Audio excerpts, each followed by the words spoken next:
I have built lead lists that turned into 100K months, and I have built lead lists that went nowhere. No offer or copy can save you if the list itself is wrong.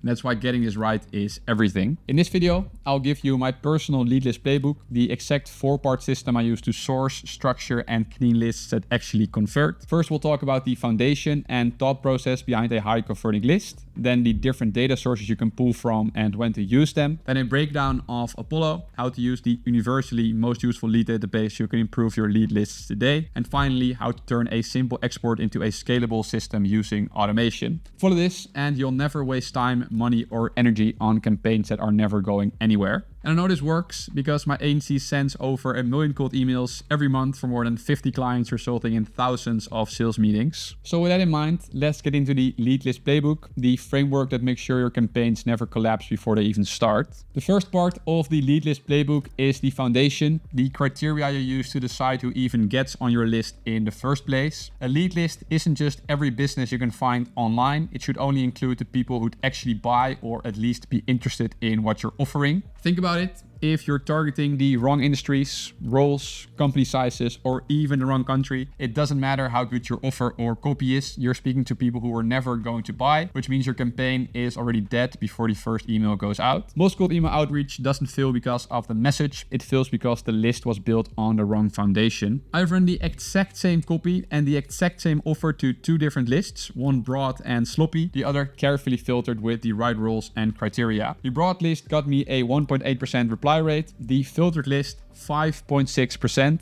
Same message, exact same setup, 3 times the results just because the list was built on the right foundation. What I'm trying to tell you is that your campaign is only as strong as the people you decide to reach out to. And the first step in getting that right is choosing the right source. So logically, the second part of the lead list playbook is therefore sources, where your data actually comes from. This is the part most people underestimate, and it's why their campaigns fall flat. If your source doesn't match your goal, you'd either end up with a bloated list full of people who are never going to buy, or you miss the signals that tell you who's ready right now. In the end, a lead list is only as good as the database behind it. If your source is weak, it doesn't matter how carefully you filter, you'll be missing information, wasting time, and sending campaigns that were never going to land. The key is matching your source to your outreach goal. Different sources are built for different kinds of campaigns, and if you don't know the difference, you end up treating all data as the same, and that's how people burn through thousands of bad emails. For most people, the universal starting point is Apollo.io. It's the workhorse. If you're doing B2B outbound, you need direct contact data, names, emails, roles, industries, and Apollo is the most accessible way to get it. Think of it as your baseline database, the closest you'll get to LinkedIn Sales Navigator, but in a way you can actually export and use. This is a tool I recommend everyone master first because it covers 90% of the use cases, and later in this video I'll show you exactly how to use it properly. However, sometimes you need extra signals beyond just contact info. That's where other sources come in. For example, if you want to target companies based on growth or fundraising, Crunchbase, Harmonic, or Owler are great because they track funding rounds, hiring, and company events. And that matters because companies that just raised money are under pressure to grow, which usually means they're buying software, expanding teams, and looking for new solutions. Now, if your outreach depends on technographics, what software a company is using, then Build With is the go-to.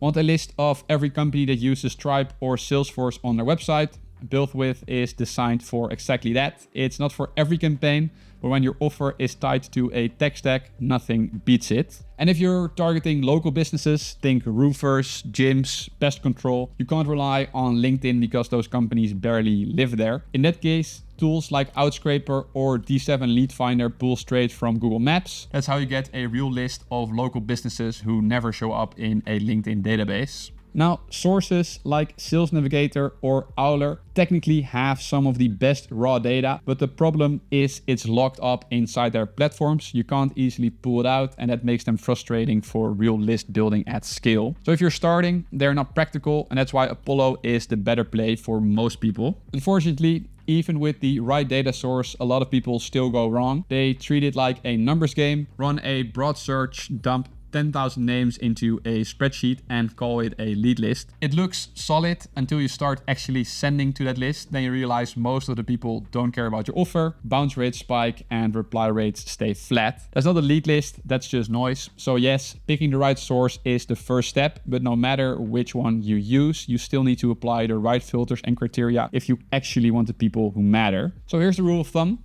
Match the source to your goal, then work inside it like an operator. Roles precise, industries defined, signals clear. That's the foundation of a list that actually converts. But that foundation doesn't run itself. You'd still have to operationalize it, scrape the data, clean it up, validate the emails, and push everything into your CRM without breaking the pipeline. That build takes a lot of time and it falls apart if you don't do it right, which is why I've already packaged my ready-to-use n8n workflows for every source we just covered. They're plug-and-play automations that handle the entire process end-to-end. If you want a shortcut, you can copy them inside Scaling Systems Society. The link is in the description below if you want to check it out. And that brings us to step 3 of the lead list playbook, working inside the source. Picking the right database is important, but it doesn't automatically give you a usable list. You still need to know how to filter properly to pull out the people who actually matter to you. And since Apollo covers about 90% of B2B outbound, it's the best place to show you how it works. Because here's the thing.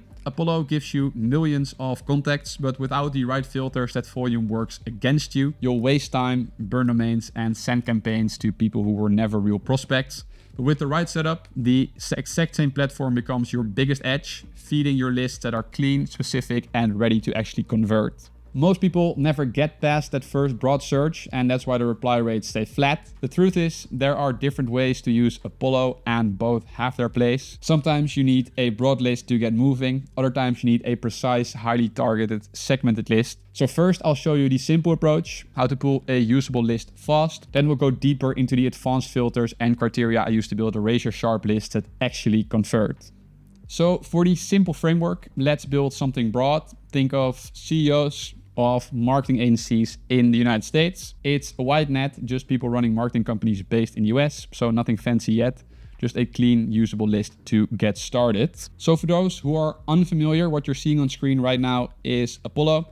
And if you want leads in Apollo, you go to the People's page. As I said, we're looking for CEOs. You're running marketing agencies in the United States. So first thing we do is we search for job titles. So we search for CEOs. As you can see, there are a bunch of options. You can basically search for any job title you can think of. If you check this option, include people with similar titles, you don't just find CEOs, you also find chief executive officers, because that's what CEO stands for. If you would uncheck this one, it should be more specific, but why bother? Then there's also the option to filter by departments and job function. If, for example, your offer only makes sense for HR department or for sales, this is an interesting way of approaching it. And besides that, you can also go a bit broader and use the management level, owner, founder, C-suite, which is CEO, CMO, CFO, you get the gist. But since we're keeping it simple, just CEOs of marketing agencies, I'll just keep CEOs. You see, I still have 1.9 million contacts. Then over to location, because we're going specifically for the US. You have contact location and account HQ location. Contact location is the location of the lead.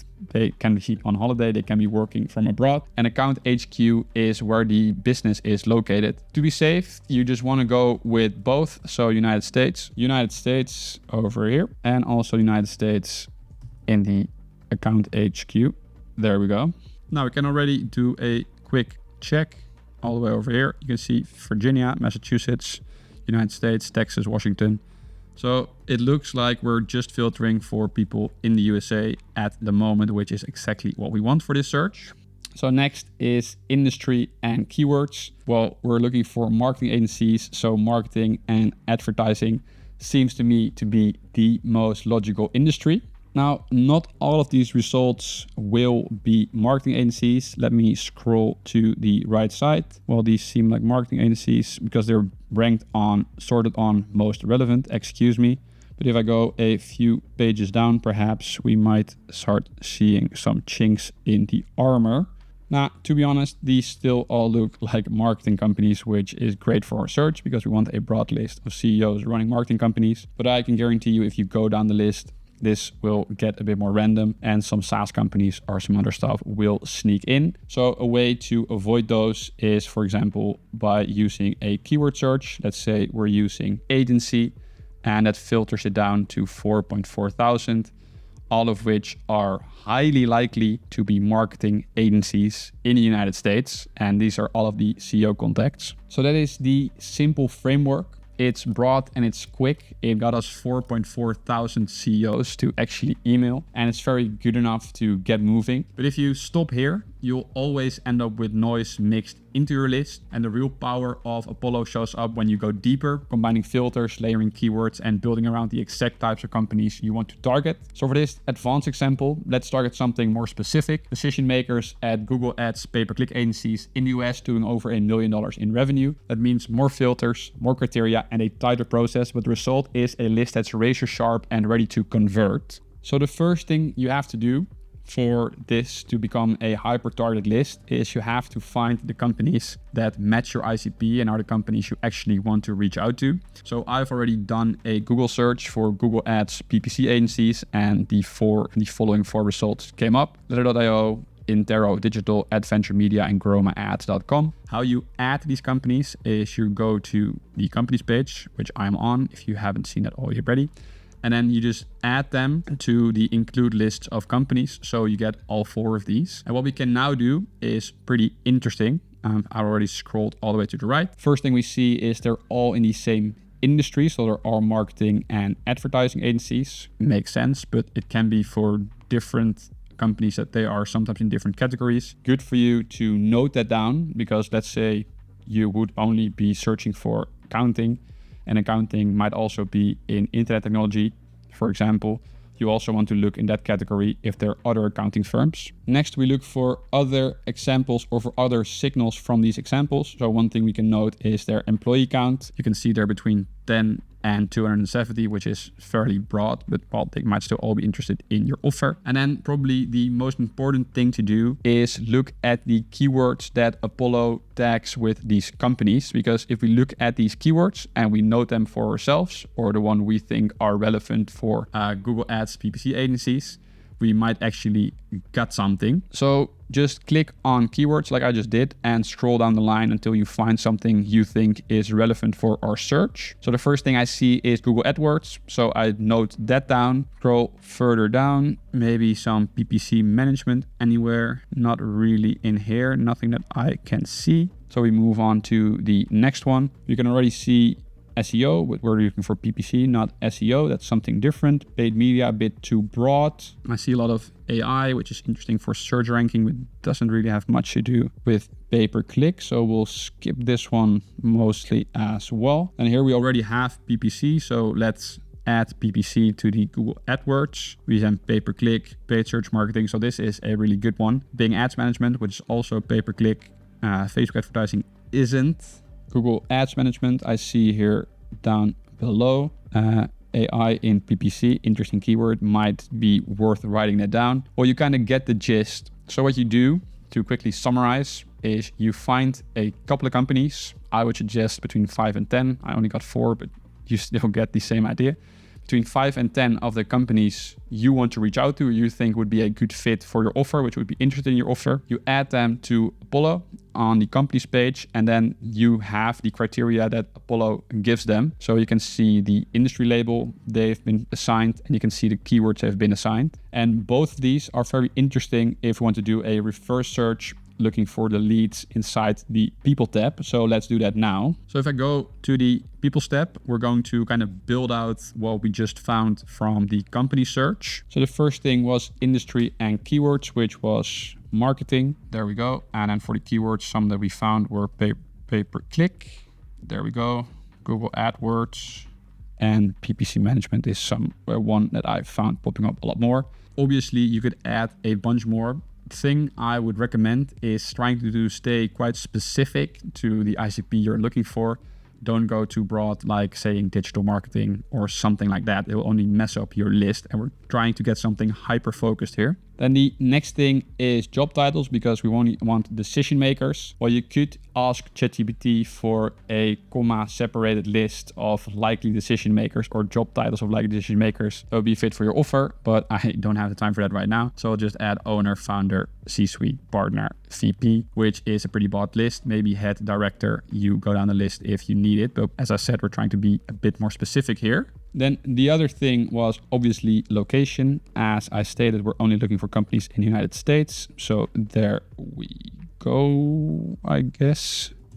And the last thing was doing over $1 million in revenue. You have the revenue filter, but the thing is, most of these are not public companies. Most of these are private companies, meaning of the 11.5 thousand results, only 15 of them have the revenue actually available or known by Apollo. The other one would be a total shot in the dark. So what's a better strategy is looking at the employee headcount. There are some benchmark averages. Once again, you can Google these or ask ChatGPT. But in this case, as far as I know, for non-public companies, the minimum threshold or the revenue threshold for $1 million is around 10 employees. So let's start from everything above 10 employees. So I've selected 11 to 100 employees. I think that is broad enough, 4.2 thousand results. If I then go over, all of these are marketing and advertising. And if I look at this, Google AdWords, Google AdWords, Google AdWords, PPC management, Google AdWords, all of these companies seem to have something to do with a pay-per-click Google agency, which is exactly what we're looking for. They're all founders or CEOs or CXOs of something or some companies, and they're all in the United States. So this already is a pretty segmented list. What you could do, let's say you would find some companies in here by clicking on them, which turn out not to be a match after all, as I said, because they are SaaS related or something else, or just very broad advertising and not just only PPC. If you only want to be that specific, what you can then do is once again go back to keywords, and in this case use exclude keywords, like for example SaaS, as I said. Interesting that excluding SaaS changed our list from 4.5 thousand results to 2.6 thousand. So you actually might want to double check if taking out SaaS is actually taking out the companies who have nothing to do with PPC, or just a bunch of PPC companies are now trying to win SaaS clients. With that, we've gone from broad to quite precise, from a noisy catch-all list to a filtered set of decision makers at actual PPC agencies that fit the criteria. And this is the kind of list that's finally worth exporting, clean, targeted, and ready to run campaigns on. Now the catch is exporting CSVs and moving them around manually is tedious, and it slows you down the moment you want to run this process regularly. That's why the final step is turning it into a system. That brings us to step 4 of the lead list playbook, automation. Obviously it fits the channel. Instead of exporting, cleaning, and uploading the lists by hand, I use n8n to handle the whole chain automatically. Scrape, dedupe, push straight into the CRM. It's simple, but it's a shift that turns list building from a chore into a system you can actually scale. Think about the manual way: export from Apollo, clean the file, fix the columns, re-upload into your CRM. Once is fine, do it every week, and it's hours gone. And even if you're careful, things slip through. Duplicates, broken fields, and suddenly your process slows through a crawl. With automation, the steps collapse into one flow: scrape, clean, dedupe, push. As I said, the list ends up in your CRM ready to use without the manual exporting and uploading. It saves time, cuts down mistakes, and makes it easy to run this process consistently. Now, let me walk you through the exact automation I use to scrape Apollo and push the lead straight into my CRM. So it's a small workflow, and it probably looks a lot more complicated than it actually is. All it does, in this case, I've used a manual trigger. You could also use a webhook if you want to start this from inside of your CRM. This manual trigger triggers an Apify scraper. What the Apify scraper does, it's actually this Apify scraper, so the Apollo lead scraper. What the scraper does, it just scrapes the URL that you've gotten after entering the filters in Apollo, and it then scrapes all of the leads from that list. If you then look at the retrieve data set, we'll have to blur some of the email addresses out. Obviously, you can see it has scraped the chief executive officer, in this case Joe Weber, and we can see all the information. Another thing to quickly note, and why I think automating this process is so valuable, is that if you export the CSV from Apollo, you get so much filler data, like old company info, Apollo IDs, things you really don't need. And there's also stuff you do need, which you do not get, which is like the LinkedIn UID. For those not familiar, I mean, the LinkedIn UID, you can see it somewhere over here. Yeah, here we go. For those who aren't familiar, if you want to do a reverse search into the employees of the company, for example, you need the LinkedIn UID to do the search in LinkedIn Sales Navigator. Otherwise, you could never find the exact company. So to me, using this scraper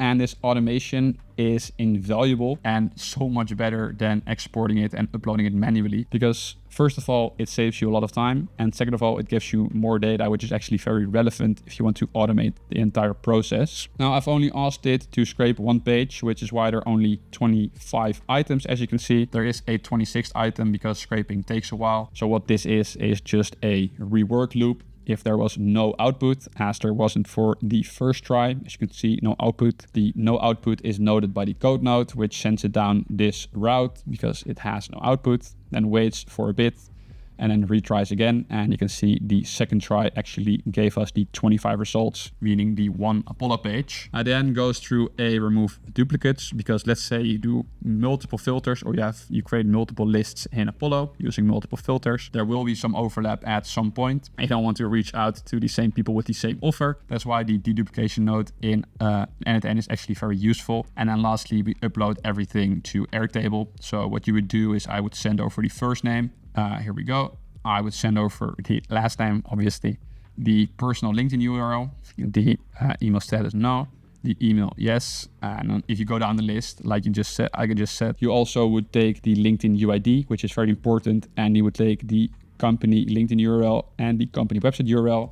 So you can scrape all of those data sources very easily after just having done one scrape from Apollo. And that's how simple it actually is, and how I take a raw Apollo export and turn it into a system that runs on its own. Once again, no manual files, no bottlenecks, just a pipeline feeding clean leads straight into the CRM. And that brings us full circle, the lead list playbook. You've now seen the 4 steps that separate campaigns that spin their wheels from campaigns that actually land meetings. Step 1 was foundation, defining exactly who belongs on your list, so you're not talking to people who were never going to buy anyway. Step 2 was sources, matching the database to your goal. Apollo as your base with egress signals from tools like Crunchbase, build with or outscraper when you need them. Step 3 was working inside the source, not stopping at a broad export, but using Apollo the right way to filter down to the people who actually matter. And step 4 was automating the whole process, removing the manual grind and turning list building into a system. Together, these 4 steps take you from sending campaigns that go nowhere to running a machine that feeds you clean target lists every single time. So now I've got the playbook for building lead lists that actually convert, but a list on its own won't get you clients. You need a system to send to those leads every single day at scale without ending up in spam. That's exactly what I built inside Scaling System Society. It's the same $100,000 a month cold email machine I use in my own agency, packaged so you can plug it straight into your own business. Inside, you'll set up a fully automated outreach system powered by AI, master reply handling, book qualified calls, and use the same scripts and processes I rely on to close and retain clients. You'll find the link in the description below. I'll see you guys inside.